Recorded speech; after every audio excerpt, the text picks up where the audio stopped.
새 아파트 단지 입주를 앞둔 분이라면 눈여겨볼 만한 소식입니다. 아파트 위탁 관리업체가 입주자 대표회의가 꾸려지기 전 어수선한 분위기를 노려 관리비를 부당하게 빼가는 사례가 생기고 있는데요. 대구의 한 아파트에서는 관리업체가 이 관리비를 순순히 돌려주지 않아서 민사소송을 통해 겨우 돌려받기도 했습니다. 보도에 권윤수 기자입니다. 2021년 3월 말 입주를 시작한 이 아파트 단지는 입주자 대표 회의가 꾸려진 뒤 위탁 관리업체를 바꿨습니다. 그런데 새 업체를 통해 기존 위탁 관리업체의 회계 감사를 했더니 부당하게 빼간 관리비를 발견했습니다.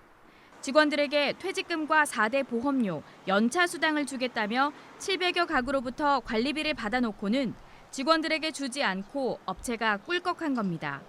8개월 동안 5천여만 원에 달했습니다. 입주자 대표 회의는 돈을 돌려달라고 했지만 주지 않아 2023년 업체를 상대로 민사소송을 제기했습니다.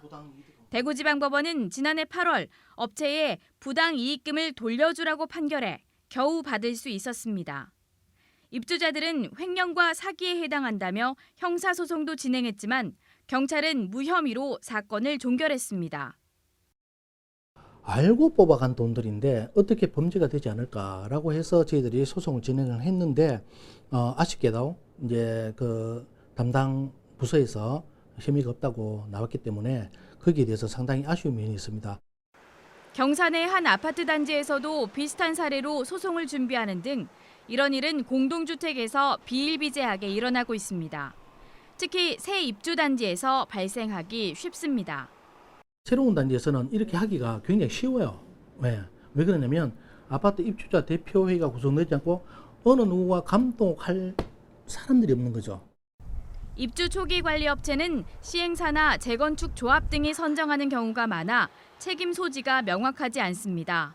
그래서 아파트를 짓는 시공사가 관리 업체를 선정해 책임 관리할 수 있게 법률을 개정해야 한다는 목소리도 나옵니다. 시공사에게 책임관리토로 맡겨물어가지고 하자도 예방하고 신속 대응하면서 관리 업무 부조리도 예방하고 또 전문 인력을 파견 근무케 해서 고용도 창출하는. 재발을 막기 위해서는 형사처벌 규정을 강화하는 한편 공동주택 관리 책임이 있는 행정기관의 감독도 강화해야 한다는 지적이 나오고 있습니다. MBC 뉴스 권윤수입니다.